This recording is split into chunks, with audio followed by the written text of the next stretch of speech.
कि गैबी ख्याल विशाल सतगुरु अचल दिगंबर थीर हैं। गैबी ख्याल यानी ये एक विशेष विचार है, गुप्त विचार है, इनको कोई नहीं समझ सकता। और अचल दिगंबर थीर हैं, वो परमात्मा पूर्ण ब्रह्म सदा सथाई अर्थात अविनाशी हैं। और वो हमारी भक्ति को, भाव को बनाए रखने के लिए, सत भक्ति को यहाँ बनाए रखने के लिए, इस कारण से भक्ति के हेत, भक्त हेत, अपनी प्यारी आत्माओं के लिए यहाँ पर आ जाते हैं। और कायाधर आए, जो वास्तविक शरीर है परमात्मा का, उसको हम चरम दृष्टि से नहीं देख सकते। उसके ऊपर एक और कोट हल्के तेज पुंज का बनाकर परमात्मा इस विधि हमको मिलते हैं, ऐसे हमें आकर मिलते हैं। कायाधर आए वो अविगत सत कबीर हैं। अविगत जिसको कोई नहीं जानता, वो अविनाशी सत कबीर, हक्का कबीर, अल्लाह कबीर, वो पूर्ण परमात्मा अविनाशी कबीर हैं। नानक दादू अगम अगाधू और तेरी जहाज खेवट सही। इन महापुरुषों को भी, श्री नानक साहिब जी को, श्री दादू साहिब जी आदि को भी उसी परमात्मा ने पार किया। और उस सुख सागर के हंस आए भक्ति हीरंबर उर्धरी। कोटि भानु प्रकाश पूर्ण, करोड़ सूर्यों का प्रकाश रोम रोम की लार है। अचल अभंगी है सत्संगी, ये अवगत का दीदार है। उस परमात्मा का ऐसा दर्शन है। धन सतगुर उपदेश देवा 84 भ्रम मेट ही। और तेज पुंज तन दे धर के इस विधाम को भेंट ही। धन है वो परमेश्वर जो आप ही सदगुरु बनकर आए और हमारा इस संसारिक जन्म मृत्यु के चक्कर से हमारा झंझट मिटा दिया। उन्होंने वास्तविक ज्ञान दे दिया। शब्द निवास आकाशवाणी। शब्द निवास, शब्द का अर्थ समझो अविनाशी तत्व, यानी परमात्मा वहां अविनाशी रूप में, सथाई रूप में, अविनाशी रूप में रहते हैं। और आकाशवाणी उनकी ये अमृत वाणी ही उनका अब यहाँ स्वरूप समझो। उनके दिए हुए विचारों को उन्हीं का आदेश समझो। जैसे ये कवर है अंदर हमारा एक शरीर का, और इसमें से जो हम बोल रहे हैं ये इसके अंदर सारा हमारे जो इसमें था वो सारा बाहर आ गया। तो ये जो वाणी बोल रहे हैं उनके विचार हैं, बाकी ये 5 तत्वों का पुतला था। तो ये जो उनकी अमर वाणी है ये उन्हीं का रूप, उन्हीं का आदेश, उन्हीं का वास्तविक संकेत समझो। रहता रमता राम साहेब अवगत अलेख है।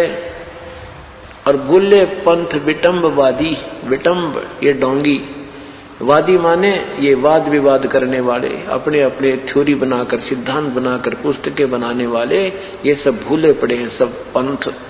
वो तो एक ही सबका पति है, एक ही मालिक है, खाविंद है, कुल का खाविंद एक ही है, वो परमात्मा कबीर है। रोम रोम में जाप जपले अष्ट कमल दलमेल है। अर्थात अपनी भक्ति को बढ़ाओ, श्रद्धा बढ़ाओ, प्यार बढ़ाओ प्रभु में। एक समय ऐसा आएगा जब आप सिमरन करोगे या परमात्मा की कोई याद आएगी, आपका रोम रोम कांपने लग जाएगा।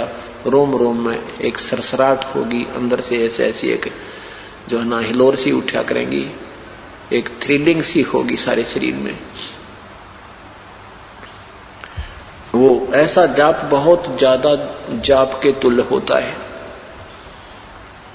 ऐसा जाप जो होता है जिसमें स्मरण करते समय एक आध बार कभी कभी और रोंग रोंग खड़े होने लग जाएंगे, तो वो आपके इतने जाप के तुल्य हो गया। 3.5 करोड़ रोमकूप माने गए।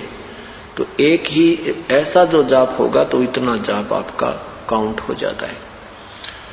फिर कहते हैं सुरत नृत्य को कमल पठाओ। रोम रोम में जाप जपले अष्ट कमल दलमेल है। 7 कमलों का ज्ञान है। मूल कमल, स्वाद कमल 2, नाभि कमल 3, हृदय कमल 4, 5वां कंठ कमल, 6वां त्रिकुटी और 7वां सहस्रार कमल। वो अष्ट कमल दल 8वें कमल में वो सतलोक में परमात्मा का मिलन होगा। हृदय हरदम खोज हनोज हाजिर त्रिवेणी के। फिर के सुरत नृत्य को कमल पठाओ जहां दीपक बिन तेल है। जैसे प्रत्येक कमल में रोशनी है, प्रत्येक कमल में क्योंकि मूल कमल में गणेश जी का वास है, उनका लोक है, वो लोक तेजों में है, अपने आप सौ प्रकाशित सभी लोक हैं, और उन भगवानों के शरीर भी सौ प्रकाशित हैं। तो उस कमल को जब दूर से हम देखेंगे, जैसे कोई वस्तु आप वहां 10-20 आप लाइट इकट्ठी जगा दो बिल्कुल थोड़े थोड़े समय स्थान पर बल्लभ, तो दूर से देखेंगे वो प्रकाश पुंज दिखाई देता है। निकट जाएंगे तो पता लगेगा ये तो 1-1 फुट की दूरी पर काफी बल्लभ लगे हैं। तो ऐसा जब दूर से देखते हैं तो तो वहां कहते हैं वो उसमें उस कमल में बगैर दीपक के ही, उस दीपक में बगैर तेल के रोशनी है, अर्थात उसका कोई व्यवस्थक नहीं है, तो वो अपने आप जल रही है, वो ज्योत जल रही है, वो चमक दिख रही है आपको। तो कहते हैं हरदम खोज सुरत नृत्य को कमल पठाओ जहां दीपक बिन तेल, हरदम खोज हनोज हाजिर त्रिवेणी के तीर। हरदम प्रत्येक श्वास के द्वारा उस परमात्मा की भक्ति करो और उसको पाने की एक इच्छा विशेष रखो।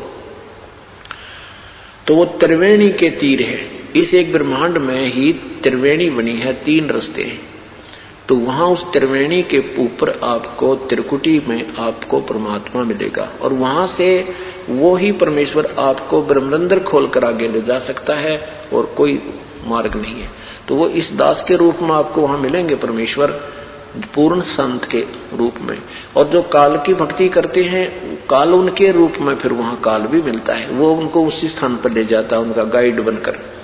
जिस देव की उसने भक्ति की है उसी के वहां छोड़ देता है। ऐसे परमात्मा अपने हंस को फिर सतलोक ले जाता है, और वो उस गुरु के ही रूप में आपको वहां परमात्मा दर्शन देते हैं। इसी कारण इन संतों ने गुरु का ही रूप भगवान मान लिया, और उस वास्तविक परमात्मा से उच्च परिचित नहीं हो पाए।